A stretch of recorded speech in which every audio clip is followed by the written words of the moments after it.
राष्ट्रवादी काँग्रेसचे ज्येष्ठ नेते शरद पवार यांनी वारकरी संप्रदायासंदर्भात अत्यंत गंभीर आणि महत्त्वाचं विधान केलंय। शरद पवारांच्या या विधानामुळे आता राजकीय वर्तुळामध्ये चर्चा रंगली असून खळबळ देखील उडालेली आहे। पवारांच्या या विधानामुळे वारकरी संप्रदायात आणि राजकीय वर्तुळामध्ये अनेक पडसाद आता उमटतायत। सविस्तर पाहूयात।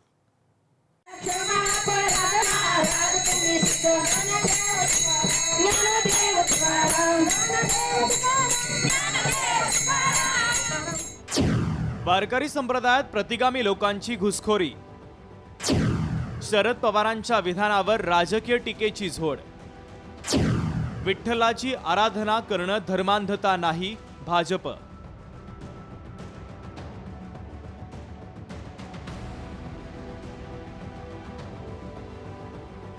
ज्येष्ठ नेते आणि खासदार शरद पवार यांनी महिला शासकीय अधिकाऱ्यांच्या अखिल भारतीय साहित्य संमेलनाच्या निमित्तानं प्रकाशित स्मरणिकेत एक विधान केलं।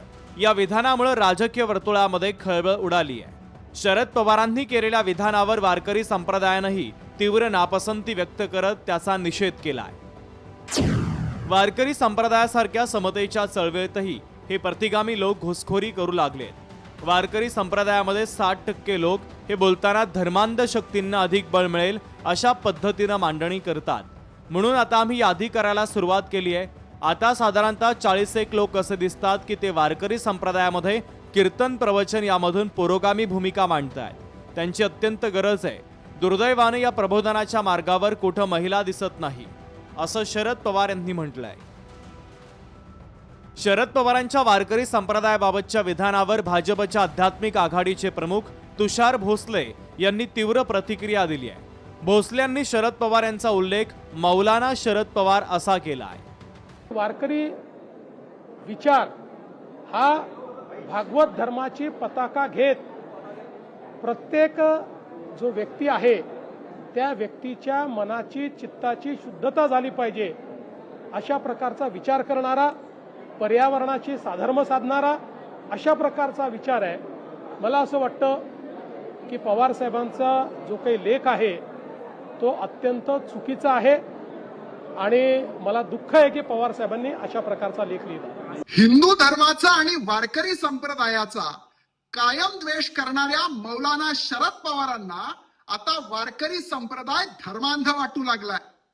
अहो मौलाना पवार, जेव्हा तुम्ही जाळीदार टोपी घालून ज्या लोकांबरोबर इफ्तार पार्ट्या जोडता ते तुम्हाला धर्मांध वाटत नाही, पण रामकृष्ण हरी आणि ज्ञानोबा तुकोबाचा गजर करत सामाजिक समता जोपासणारा आमचा संप्रदाय तुम्हाला धर्मांध वाटायला लागला।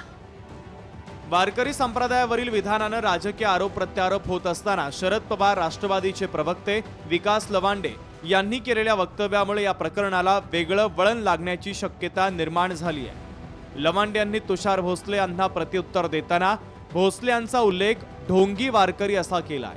वारकरी संप्रदायामध्ये 60% प्रतिगामी विचारांच्या लोकांची घुसखोरीबाबत केलेलं विधान अतिशय वास्तववादी आहे, अशी पवारांच्या विधानाची पुष्टीही त्यांनी केली आहे। भारतीय जनता पार्टीने आणि RSSने वारकरी संप्रदाय नासवण्यासाठी भारताच्या इतिहासात, महाराष्ट्राच्या इतिहासात कधी नव्हे ती राजकीय आघाडी सुरू केली आणि तुषार भोसले नावाचा एक भोंदू वारकरी त्याच्यामध्ये अध्यक्ष केलेला आहे। तुषार भोसलेने उचलली जीभ लावली टाळ्याला आणि भारतीय जनता पार्टी RSSच्या मदतीने वारकरी संप्रदाय नासवण्यासाठी जे काही षडयंत्र गेल्या काही वर्षापासून सुरू केले त्याचा आम्ही निषेध करतो। वारकरी संप्रदायानं आजपर्यंत अंधश्रद्धा निर्मूलनाचं काम केलंय। सर्व धर्मांना सामावून घेण्याचं काम वारकरी संप्रदायानं केलंय, पण जर हिंदू धर्मावर कोणी आघात करत असेल तर त्याची गय केली जाणार नाही, अशा शब्दात विश्व वारकरी सेनेचे हभप गणेश महाराज शेटे यांनी शरद पवारांच्या वक्तव्याचा समाचार घेताना म्हटलंय। धर्मांध शक्ती वारकरी संप्रदायात नाही, लव जिहाद काहींकडून केला जातो यावर मात्र शरद पवार बोलत नाहीत।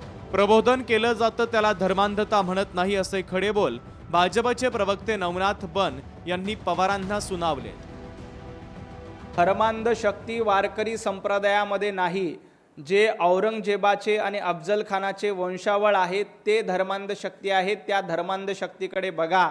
महाराष्ट्रामध्ये मोठ्या प्रमाणामध्ये लव जिहाद, वोट जिहाद, लँड जिहाद करण्याचा प्रयत्न धर्मांध शक्तीच्या माध्यमातून केला जातो, परंतु दुर्दैवाने शरद पवार साहेब ज्येष्ठ नेते असून देखील त्याबद्दल बोलत नाहीत. वारकरी संप्रदायात अनेक जाती पंथाचे लोक असतात. एकाच जातीचा कुणी नसतो, त्यामुळे त्याला जातीय बळ देण्यासाठी हा प्रचार सुरू असून हिंदू समाजाला डॅमेज करण्याचा प्रयत्न आहे.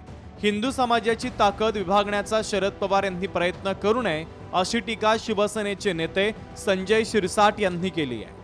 वारकरी संप्रदायामध्ये दरवेळेला तुम्ही जर पाहत असाल तर अनेक जाती धर्माचे लोक, कोणत्याही एका पर्टिक्युलर जातीचा माणूस त्या संप्रदायामध्ये नसतो आणि म्हणून त्याला जातीय बळ देणे वगैरे वगैरे हा जो काही अपप्रचार चाललाय तर खऱ्या अर्थानं हिंदू धर्माला डॅमेज करण्याचा हा एक प्रकार. कृपया त्यांच्यामध्ये असलेली एकता किंवा त्यांच्यामध्ये असलेली ताकद ही डिवाइड करण्याचा जे काही प्रयत्न पवार साहेब करतात असं करू नका. वारकरी समाज हा विठ्ठलाला मानणारा समाज आहे. विठ्ठलाची आराधना करणारा संप्रदाय. तिथे कुठेही दुसरी विचारधारा नाही. हे सगळे हिंदू आहेत. हे सगळे हिंदू विचारसरणीचे लोक आहेत. देवाला मानणाऱ्या विचारसरणीचे लोक आहेत. शरद पवार आता डाव्या विचारसरणीचा अजेंडा बोलतायत. पवार साहेबांनी वयाची मर्यादा ओळखून अशा प्रकारची वक्तव्य करू नये, असा सल्ला भाजपचे परिणय फुके यांनी शरद पवार यांना दिला आहे. वारकरी समाज हा विठ्ठलाला मारणारा समाज आहे. विठुरायाची आराधना करणारा समाज आहे आणि इथे कोणती दुसरी विचारसरणी कोणती नाही आहे. हे सगळे हिंदू आहेत आणि हे हिंदू विचारसरणीचे सगळे लोक आहे. देवाला मानणारी विचारसरणी आहे आणि मला असं वाटतं पवारसाहेबांचा फार प्रयत्न होता की उजव्या बाजूला येण्याचा, पण तिथे कुठेतरी त्यांना घुसखोरी करता आली नाही किंवा तिथे कुठेतरी त्यांना एंट्री भेटली नाही, म्हणून ते आता कुठेतरी डाव्या बाजूला आणि डाव्या विचारसरणीचे जे अजेंडा आहे ते कुठेतरी मीडियापुढे बोलतात आहे. मला असं वाटतं की पवारसाहेबांनी आता आपली वयाची मर्यादा बघता या प्रकारचं स्टेटमेंट करू नये. वारकरी संप्रदायातील घुसखोरीबाबत शरद पवारांनी केलेल्या विधानावरून आता राजकीय आखाड्यात अनेकांनी परस्पर विरोधात दंड थोपटलेत. त्यामुळे वारकऱ्यांना संबोधून केलेल्या विधानावरून राजकीय वादाला अधिकच फोडणी मिळण्याची शक्यता आहे. ब्युरो रिपोर्ट, लोकशाही मराठी, मुंबई. लोकशाही मराठी ऐका, पहा, जागरूक रहा.